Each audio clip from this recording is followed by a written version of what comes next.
ഏതാണ്ട് 6 വർഷം മുമ്പ് ശ്രീ പീതാംബരൻ വാഴാലിക്കാവ് പാടത്ത് വെച്ച് എനിക്കൊരു ട്രോഫി തന്നു. ആ ട്രോഫി ഇത്രയും കാലം ഞാൻ കൊണ്ടു നടക്കുകയായിരുന്നു.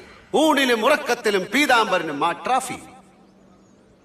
അത് തിരിച്ചേൽപ്പിക്കേണ്ട അവസരത്തിനായുള്ള എന്റെ കാത്തിരിപ്പ് ഇവിടെ അവസാനിക്കുകയാണ്. മോനെ പീതാംബര, ഇന്നാടാ നിന്റെ എവർ റോളിംഗ് ട്രോഫി.